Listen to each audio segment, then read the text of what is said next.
Today's conversation is for the woman who knows she wants one thing, and that's freedom.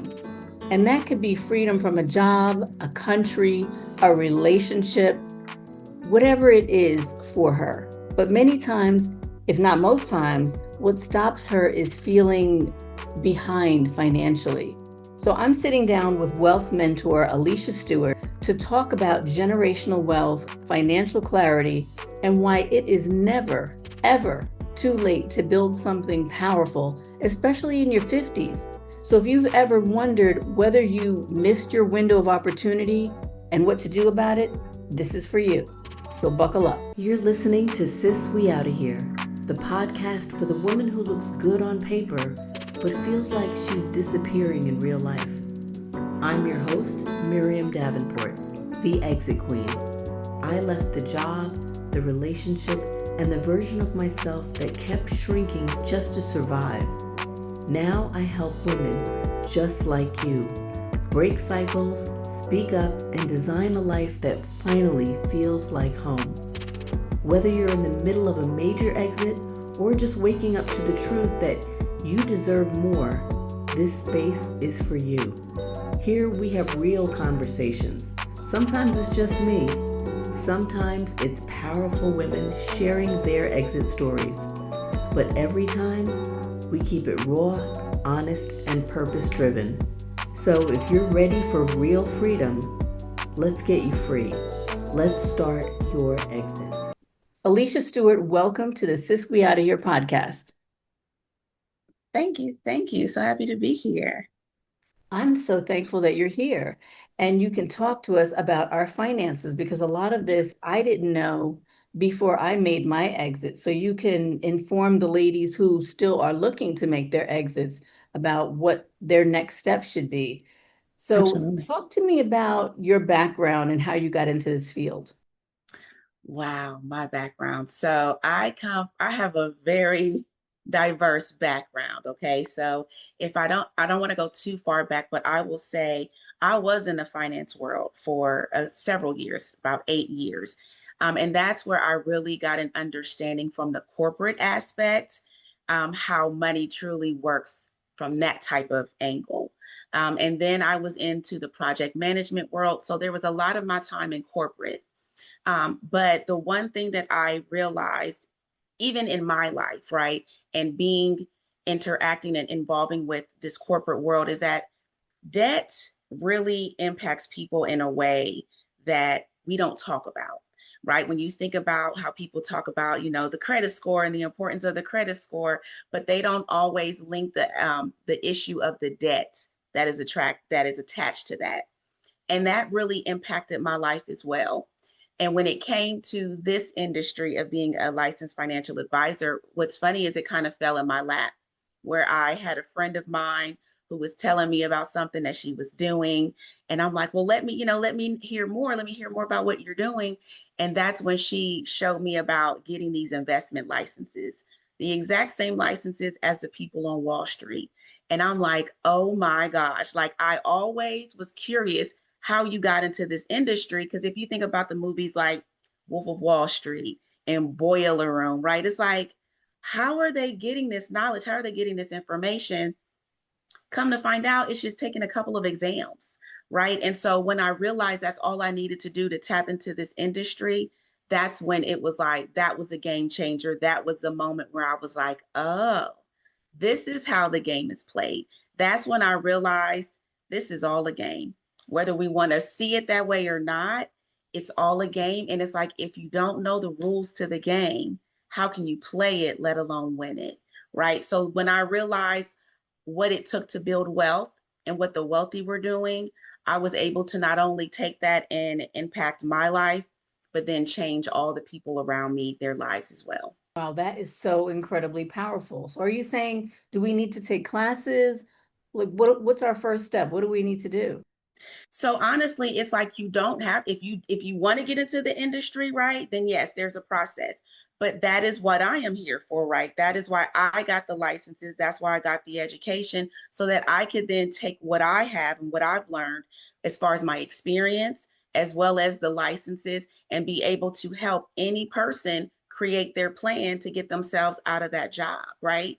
The one thing that I have noticed is that there are a lot of people who are older, especially women, who are still working. And it's not because they want to, it's because they have to. And it's Mhm. not because they were living above their means necessarily, it's because we were never taught. And it's like we can only take ourselves so far. There's a lot of information out there. But the one thing that I learned is that we all need help. We all need coaches. We all need advisors. And it's just all about finding the right one for you. That's right. So you're here to shorten that learning curve for us. Exactly. Exactly. Because that was the one thing I said is like, if I had somebody like me back then, I would be so much further along. Right. And so it's like Mhm. my goal is to help, like you said, shorten that span of time so that people can get to where they're trying to go faster. So a lot of women are thinking that they're too late. They've missed the boat after 50. And what about the woman who is working so hard and still trying to catch up and they feel like, they don't really have much savings? Is it too late? It is not too late. It is not too late. But I will say the window is closing. And unfortunately, women, we're so intelligent and we're so educated, but as women, we don't invest like the men do, right? And so that's why I like to say the window is closing. We can't keep putting it off because the longer we wait, the longer we're going to push our end date out. So it's like you have to start now, but it is not too late. I speak to women, and I spoke to one just the other day Mhm. who it has been researching and savings, has the 401k, but these women still think that they need more before they can actually either retire or just live the life of their dreams. And it Mhm. doesn't mean that, they want to be rich per se, but they do want to have enough. Mhm. When is it enough? When you can actually retire or you can live out your dreams? Very good question. With every person that I work with, we create what I call your financial freedom number. And I say it's just as important as your social security number because everybody's goals, everybody's dreams, everybody's aspirations are different. And it's like, so you need to understand what number will allow you to live that life that you want to live. And we go through, I take everybody through 4 phases so that we can identify what are your goals, what are your dreams, what are your aspirations, how much money do you need to be able to live the life that you want to live. We layer in inflation because we know cost of living is just going to continue to go up. And then at the end, we determine here's your financial freedom number. And all we do is just reverse engineer it to say, now that means this is how much you need to invest every single month. I think Mm. sometimes we get saving and investing kind of intertwined and they are very different. We need our money to grow and we need to put our money in vehicles that's going to allow it to grow. And everybody is different, everybody's comfort level is different. But at the end of the day, you will never save yourself to wealth. And so, what I do is help people understand that so we can then create that plan. I think money is it's more a mindset shift because people think of it as paying bills with their money and paying off debt or collecting debt and they just want to have like zero debt. But even when you have debt, sometimes that's a good thing, right? I would say it just depends. So it's so funny you asked that. I was talking to a client yesterday, and it's like when you think about debt, I like to say it this way. If the debt that you have is in a vehicle where it is that asset is appreciating, then I consider that good debt. But something like a vehicle where it's going to depreciate over time, to me, that is not necessarily good debt. So when I create the plan for my clients, we are working to get you out of debt as quickly as possible so that now you have more money to be able to invest. And unfortunately, what I'm hearing a lot more lately are women in their 50s and 60s who are saying, I can't retire because of all the debt that I have. So that's why it's very important to not focus so much on, okay, I want to make sure that I have the good debt and the bad debt. At the end of the day, the way I look at it is let's get you out of that debt as quickly as possible so we can get you to your end goal as quickly as possible. So give us some examples of good debt and bad debt? So I would say a home, right? A property that is going to always appreciate for the most part over time. That is something where you're typically going to have a very low interest rate on that debt, right? So it's like you're not going to have to worry about being in loads of interest, right, related to that debt. I would consider bad debt credit cards, right? Because it's like those credit cards have very high interest rates, 20 high 20 30% interest rate, and that's going to put you in that hole, and now you're paying for that vacation 3 4 5 times over if you're not paying it off in full. Now if you use your credit card as a strategy where you charge it and you pay it off every month, that is something completely different. But what happens is we say, oh well, I'm just going to pay $100 versus the $3,000 that's due, and that's how we get caught in that cycle of debt. Right, right. I remember that cycle of debt very well. Me And too. before I left out of the country, I mean, I was paying things off like I was literally on fire. Every Yes. money that I got, I was just paying down stuff, paying credit cards, whatever it was, hospital bills Hmm. I had, because, Yeah, I just didn't want that over my head when I left. exactly. Hmm. Exactly. And that is why it's so important to get out of that hole. Because again, and that's what I like to say all the time. How much money would you have every month if you had no debt? And that's a big eye opener for people when they realize, like, wow, Yeah. it's a significant amount of money that a lot of people are paying every month in the not so good debt. Hmm. Is it Bill Ramsey who teaches the different buckets to put Dave Ramsey. Dave Ramsey, sorry. Yeah, I don't follow him clearly. But is he the one he says to put money in different cans or something or different buckets so that you have your savings, your bill paying, your entertainment. Somebody said, He's more of that just getting out of debt really quickly.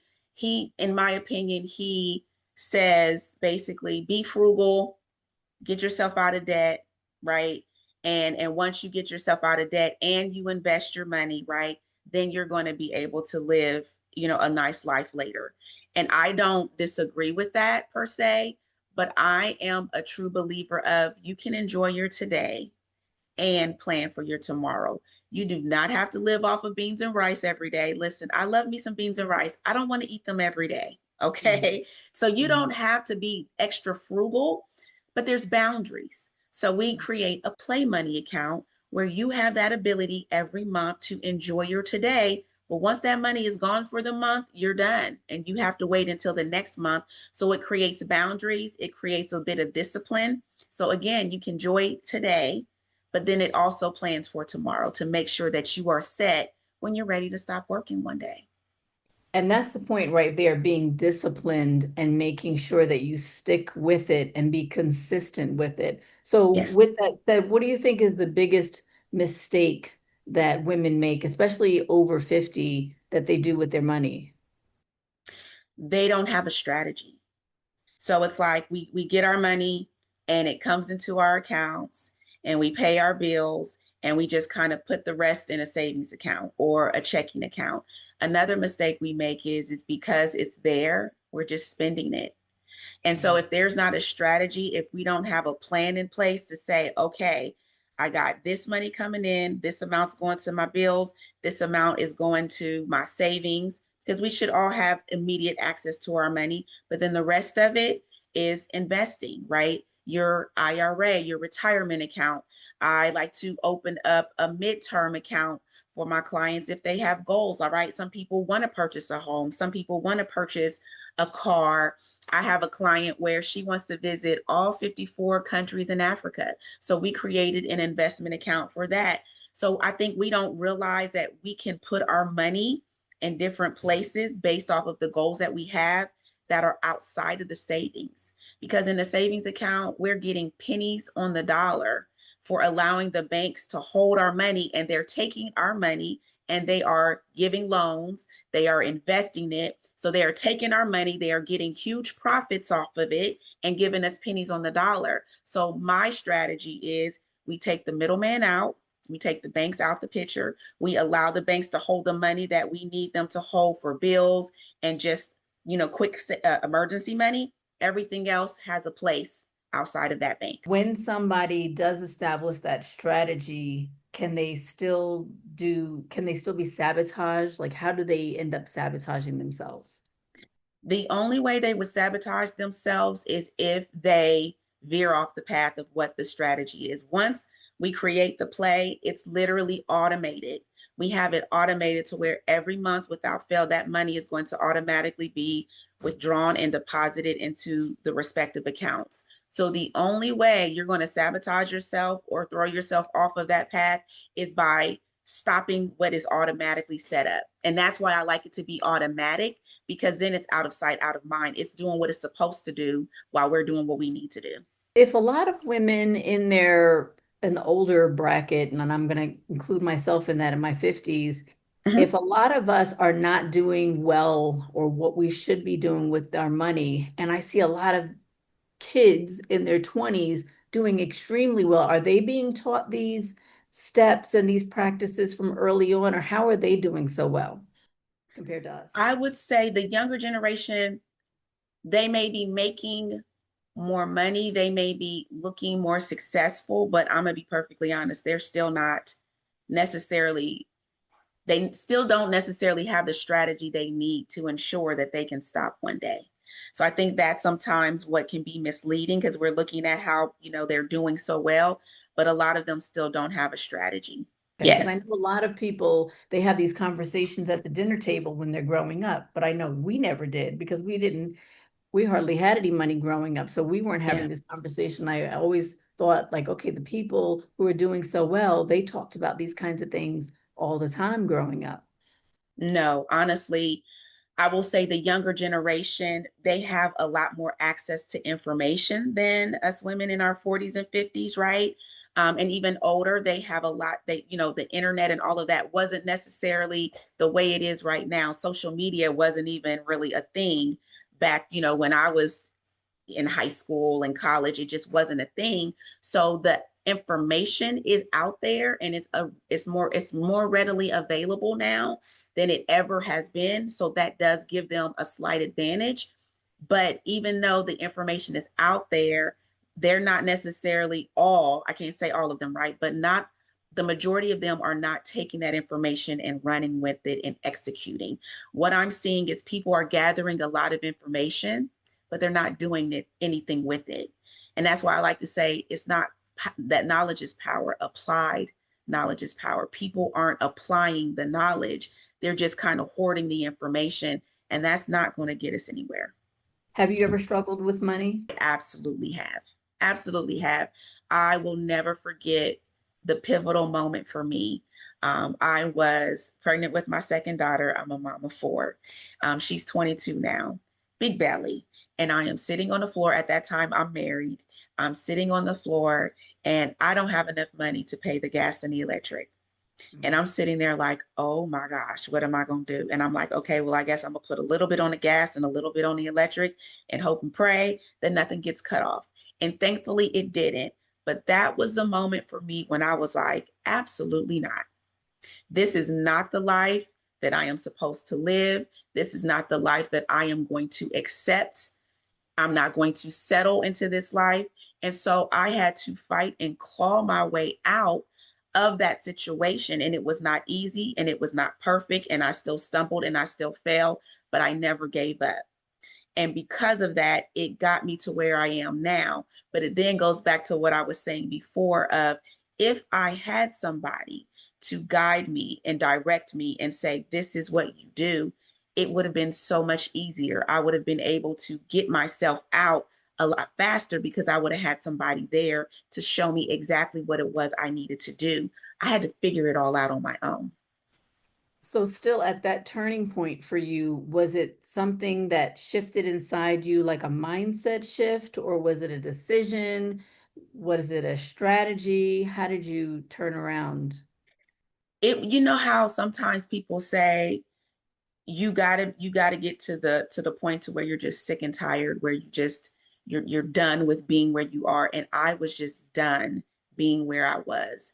I was always a type of person that didn't settle. I was always that type of person that was just like, there's got to be better. So there wasn't a necessarily a mindset shift for me, but it was more of, okay, what do I need to do to get me out of this situation? And I feel like I truly believe our brains are wired to look for the very things that we're telling it. And so, because I was determined to get myself out of that situation, then the ideas started coming. And my first plan of action was, I'm not making enough money, clearly. My husband wasn't making enough money. So I went to work and said, what do I need to do to get promoted? Because I needed more money, right? And that was the starting point of me working my way up in the company that I was in to get myself out of the situation. And that's why I said it took time. It wasn't something that happened overnight, but it was like I made a decision and I was like, okay, what's my first step? So I brainstormed to determine what is the first thing I need to do. I need more money. Well, how can I make more money? I had a 2-year old and I was pregnant. I couldn't get a second job. So the only other option was see how I can make more money where I currently was. What about the woman who is in a job, she's got a 401k, she's miserable there and doesn't know what her next move should be because she feels like she can't quit her job, she can't afford to. What should she do? But she is clearly not doing something right, or maybe she's just not making enough money to make ends meet. What do you think she should do? The first thing is to seek out a financial advisor like myself, right? Seek me out. If you feel, I always say, I know I'm not everybody's cup of tea, but if I am someone that, people would feel like they resonate with, seek out myself, seek out a financial advisor. Because again, it's like when we're in the weeds, we can't see what somebody from the outside looking in can see. A lot of times, more times than not, Miriam, what it is just we need to be more disciplined with the money we already have. A lot of times people don't realize how much they eat out, right? How much they are spending money outside of their needs. And when we take a look at that, it's like, oh my gosh, I didn't realize I was spending 500 a month on fast food. And my goal is, okay, I'm not saying to completely stop, but instead of spending 500, can you spend 200? So now we can take that extra 300 and then create a strategy with it, right? So that's one of the things that we look at. We look at the money coming in and the money going out. But then this is where I challenge people to be like, we all were born with gifts and talents. What are your gifts and talents? How can you monetize off of those gifts and talents to be able to bring in extra income, right? And it's not necessarily going and getting another job, but are you open to tapping into the entrepreneurial side of yourself to see if there's a way for you to tap into what you're already doing naturally to bring in that money that you need, that deficit, to fill in that deficit, because we can only do two things: reduce our expenses, increase our income. And so we got to figure out how we can do a blend of that to make sure we fill in the gap to get you where you want to go, to get to that end result and be able to get out that job.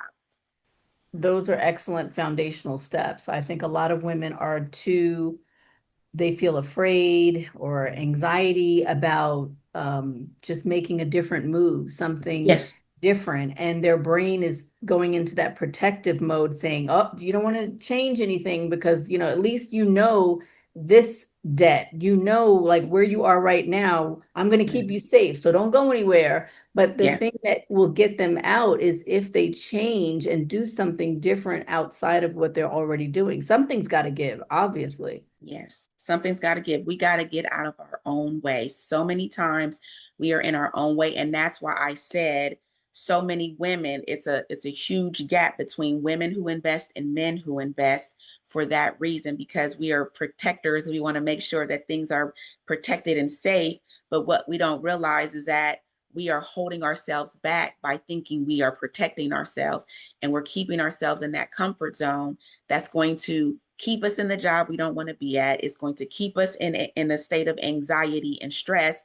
And so it's like, just take one step. Sometimes we just look too far out in the future. Take one step.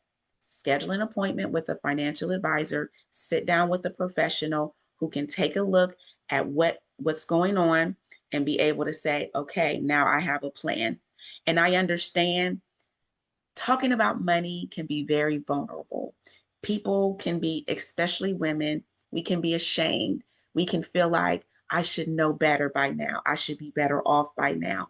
But as long as we keep telling ourselves that, we are again keeping ourselves, we're holding ourselves hostage, we're holding ourselves bondage. We have to get out of our own way. Yeah, I understand that because I think, especially when you have debt that maybe you're ashamed of, whether it's credit card debt or something like that, you don't really want to talk about it because you feel like, oh man, how did I get so deep Yes. with my debt? But the more that you can talk about it and let it loose, I mean, the more help and the faster you're going to get that help, the better. Exactly. And here's the thing, and that's why I like to share my story because it's like I I I have my own experiences, right? So I climbed myself out. I got my credit score up. I started getting these offers for credit cards. And because I didn't know about the importance of having an emergency fund, I started using my credit cards for those emergencies. I started using my credit cards as if that was another set of income for myself. And then I blink and I'm like, how did I get here? But what we don't realize is the credit card industry, they make their money off of late fees and finance charges. And if you have a good credit score and you're paying on time, when you start getting close to that credit limit, they're going to keep increasing your credit limit to allow you to spend more. And then before you know it, that's how people get into this debt. And they're like, how did I get here? Well, because the credit card companies are going to keep increasing your credit limit. You're going to continue to get these credit card offers because your credit limit continues to go up, and then you get yourself in this hole. And that's where I was at, where it was like I was only able to pay the minimum due for the longest, because after a while I'm like, how in the world did I get here? And I wasn't making enough money to be able to get myself out of that hole. And so I had to once again create a strategy where, okay, I would get bonuses at work, I would get a return on my income taxes, and I would literally have to take all of that and just mass pay off to get myself out of that. And that is when, once I got out, I'm like, never again. So for me, if I can't pay that balance off in full, if I can't pay it off the next month, I'm not going to purchase it, because Right. I know that that's how we get ourselves in those cycles. Right. How can we use assets that we have as tools, whether it's insurance asset, home equity? How can we use those? Because I hear all the time on the internet, on YouTube and different places, and they're like, oh, tap into your home equity and use that tool of life insurance. How do we use those? I will say I have a very different approach. And I don't necessarily agree with those approach. I'm gonna be perfectly honest. When it comes to the assets in our home, like yes, we have all of this good equity, but in order to tap into it, we have to get it in the form of a loan. Mhm. So then that's putting us in debt again, right? And again, the interest rates may be low, and there are certain strategies that we can use. But I typically don't recommend those strategies up front, unless there is already a plan in place that's getting my client to where they want to go, and there's something different that they're trying to do with that money. So I'm gonna be honest, I don't recommend necessarily just automatically pulling that out and using it for strategies. There are, like I said, there are benefits to it, but that's not the first lever I would recommend.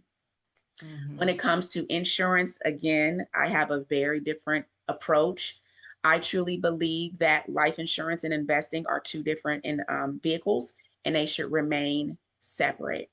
So I don't recommend, to be perfectly honest, um, life insurance to be used as a tool, if you will, when it comes to strategy. Because if you're investing your money, you're going to be able to have access to that money immediately. And what people don't necessarily know is that when it comes to the life insurance, using it from that aspect, a couple of things. One, it takes on average 1 to 4 years for that money to accumulate. So for the first 1 to 4 years, that extra money is zero. So you can't even tap into it until even if you wanted to. But if you were investing your money for 1 to 4 years. You're going to see it, you're going to see it grow. You're going to see the return, right? Depending on where you're investing your money. So that's the first thing, right? The second thing is when you think about those loans, it can take the insurance company anywhere from 30 days to 6 months to give you that money. So it's not even immediate. So because there's all of these different things that have to occur in order to even access this money through the insurance product, that's why I like to say we should keep them separate. Life insurance is to be there while you're building your wealth, but then you have your wealth off to the side in a completely separate vehicle. Would you say your main strategy is investing like in the stock market? Yes. And what about people who are afraid of that type of volatility? There are so many options out here that will allow people to understand the ebbs and flows of the stock market. I am big on education. So with my clients, I break it down for them so that they can understand. My goal is never, okay, I'm going to do this because you told me to. My goal is always, I'm going to do this because you broke it down for me. You made it plain to where I could make the best informed decision on my own. So what we do is we go through, this is these are the options for you based on your comfort level, right? I like to recommend mutual funds because that is hundreds of companies all in one fund. So it's going to give you that diversification to allow you to not be so worried about the ebbs and flows. But there are so many other options out there to where we can place you somewhere where you're not going to have to worry so much about what's going to happen with my money. But on the flip side, how I like people to think about it is the biggest risk is not investing your money in the stock market. The biggest risk is having your money in the savings account because the value of your dollar is going down every single day. When we think about, and I'm about to age myself, I remember being in high school and gas was 99 cents a gallon. Right? We Woo. will never, you see what I mean? We will never see that again. So if our money is sitting in a savings account where the average interest rate is 0.7%, we are losing money, allowing our money to sit in the savings account, right? So it's like we need to put our money somewhere where it at least is keeping up with the pace of inflation. So to me, the bigger risk is you're losing your money, allowing it to sit in a savings account, right? When it comes to the stock market, history has proven that over a span of 10 years, you're going to have 7 positive years, 3 negative years. We want those negative years because that's when the stock market is on sale. So we can get more for less. And sometimes because we don't see it that way, we think, oh my gosh, I could lose my money. Honestly, the only way you're truly going to lose your money is if you try to sell it when the stock market is down. If you ride the wave, you're going to be okay. But you need to make sure that you're investing your money where it's federally regulated. I like to say that, right? Where it's federally regulated and where it has some track record. So you can see, okay, this particular one has weathered the storm of Y2K and the recession and COVID and all of those things. Because if we can see how it's performed in the worst of the economy, then we know that when it gets to the worst of the worst again, that it's going to weather that storm as well. So it's just all about, I truly believe it's just all about getting that education to help people feel a lot more comfortable. I believe that too. And I know during COVID, a lot of people they didn't want to invest in anything. They were like, you got to hide your money under your mattress. That's the safest place for it. But I was like, what are you talking about? Everything that goes down is going to come back up because everything's cyclical. So we need to get the things that Exactly. are on sale in the stock market now. Exactly. People didn't want to invest in the airline industry. Not that that was the best stock to get, but I'm just saying, like, you think people are never going to fly again? Of course they will be, so get those things now. But people are scared. Exactly. And they are, because when you don't have the knowledge, then you will be scared if you don't have the information to help you understand that the wealthy were mass putting more money in. And that's why I tell my clients the only reason you should call me when the stock market is down is to be like, I want to put more money in. Because that's how you then get more shares, because like we just said, right, it's on sale. And once Mhm. people realize that, it's like, oh, well then yeah, that makes sense. That's right. Those are the big different discounts that we can get. The best Exactly. time. Best So if you time. could give one piece of money advice to women who want more freedom, what would it be? I think it's kind of going back to what I said before. You have to get out of your own way. You have to understand that the only way that you are going to be able to get ahead is to be able to just take one step, just one step outside of your comfort zone, get the information, get the knowledge so that you feel a little bit more comfortable to be able to make that step to say, okay, what is it that I need to do? So I would say if I'm thinking numbers wise, determine what your financial freedom number is. Because if you determine what your financial freedom number is, from there you can say, okay, either one, oh, I'm on track. I'm gonna be honest. 99% of the time, we are not on track, right? But at least it can be either, oh, I'm on track, or oh, I do have a deficit, but at least now I know what I need to do to fill that gap. And then it's taking just one more step. And if we just take one step at a time, we will eventually look back and be like, look at how far I done came. What about a woman who is tangled up in getting a divorce? Mm, Um, and she's not sure how to go about that because her money is not really all hers. All the money that, that's combination of the two of them. How yeah. does she go about either untangling herself financially or moving on? Because statistically, after a divorce, women are the ones who are worse off usually than the men. So what can they do to have position themselves in a better situation? Yeah, that's a good one. And I know I remember when I went through my divorce.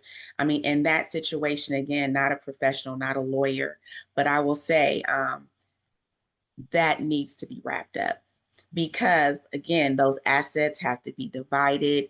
The spouse um, may be able to have half of that 401k, half of, so it's like that needs to really be settled and solidified. Find somebody who is really going to fight for you. Um, Hopefully, I will say I was blessed that in my divorce, my ex-husband, we were able to just part ways and not have to worry about fighting over anything. So thankfully, I didn't have that experience. But it's like you have to get that professional involved and make sure that is settled before you're really trying to get something new set up so that you don't have to worry about then having to allow access to that as well. There's a flip side of that where you have traditional women who don't mind having the man take control of the finances, which is perfectly fine, in my opinion. But at the same time, you should be keeping some kind of an eye on what's happening. What kind of red flags do you think that they might be watching for? And that, I mean, you said it perfectly. I think it's amazing to have a spouse who is willing to say, I got it. But it's also very important to have those monthly meetings where it's like, okay, let's sit and talk about the finances. I think that's the other issue. And you had mentioned it, Miriam, where, families, we didn't talk about money, we didn't talk about finances. And it's really important in a marriage, in a relationship, to still have those conversations, even if you don't have to worry about paying the bills. You need to be in the know. You need to have that information. You need to have that knowledge because, heaven forbid, what if your spouse passes away? What are you going to do then? How are you going to be able to manage? Do you know where the funds are? That's why it's important that even if you don't have to worry about it, you need to be in the know. You need to be informed. Yeah, I remember at least three times in my life, different churches that I've gone to, they had to take up a collection for a woman who had children. She was left alone because her spouse passed away. She had nothing left, so that you don't want to be in that kind of situation. Absolutely. And that's why, on the flip side, you mentioned it before, that's why life insurance is so important, right? Mm. You don't have to get the ones where it's really expensive and all of that. There are amazing types of insurance out here, life insurance out here, that is going to be able to make sure in those situations you are good, you are set. But again, we just sometimes just don't know. We don't realize we're just living life. We're going, life is lifing. We are busy and we don't realize the simple things, the simple steps we need to take. And it's like once it's set up, it's there. What's the one action we should take this month? If we're like feeling, "Oh, I don't know where to start, I know I have money coming in, but I have this debt, like what should we do?" I would say the first thing to do is take a look at the money coming in, the money going out. Literally comb through. I like to say your last three bank statements, credit card statements, all of that. Take a look at where your money is going. And it's a process, it is tedious, but it's very important so that you can see clear as day in black and white the numbers, because numbers don't lie. And if you take a look over the last 3 months where your money is going, it's going to be a big eye opener to see, okay, well, if I got $5,000 coming in, but I got $6,000 coming out, and a big chunk of that is because I'm going out, I'm having a good old time, I'm eating out, right? Then that immediately is a way for you to say, oh, I need to rein that back in. So if you're not ready to take the first step as far as reaching out to a financial advisor, that is the very first thing that you have to do, is get a handle on what are you spending your money on. The number one thing should actually be to call you. Yes, That's what I would say, to call you. So with that said, how absolutely. can they get in touch with you? So I am on all the social media platforms. On TikTok, it is Wealth with Alisha. Under Facebook, it is Alisha Stewart. LinkedIn, it is Alisha Stewart. Um, on Instagram, it is underscore put you first underscore. So I am on all the social media platforms. And Miriam, I don't know if you'll have notes or anywhere, but I can also give you a link where they can schedule an appointment. But yes, absolutely, the very first thing should be to schedule an appointment with me. But I understand as well, right, that sometimes people aren't quite ready to do that yet. And that's why it's like, if you're not ready to do that, you need to make sure that you are looking at your money. But again, kind of circling back, if you look at where you currently are and you do not like where you currently are, you have to understand you brought yourself to where you are today, right? In the most loving way. You can only take yourself so far. And you will 9 times out of 10 need somebody to help you get to where you're trying to go. And that is where I come in to be able to help guide you and give you the step by step. It is not hard, it is very simple. It may not be easy, but the steps are very simple. And so that is why it's very important to schedule that appointment, right? And be able to just have the conversation. I do not charge to talk, because I want people to understand that financial education should have been free. We weren't taught, and it should be free. I'm not going to charge you to teach you and educate you. I want you to win. And the only way you're going to win is to schedule that appointment, right? And get yourself on the path to get where you want to go. We can all have the life that we want. We truly can, but we got to believe it and we got to do what it takes to get us there. I love that. So powerful, so jam-packed with information and steps that we can put in place right now. Alisha, thank you so very much for being here today. Absolutely. My pleasure.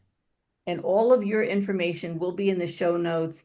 So everybody can call you and make that appointment sooner versus later so they can get started on their wealth journey. What I loved most about this conversation is that it removes the shame people have of not starting sooner and taking care of their finances, and it replaces it with strategy, because it is not too late and it's not too complicated to begin, but it has to start somewhere. Wealth isn't about perfection, it's about making decisions. And if today's conversation stirred something in you, then maybe that decision starts now. Thank you. Thank you. That's it for today's episode of Sis We Outta Here. If something hit home, don't keep it to yourself. Share this with a woman who needs to hear it.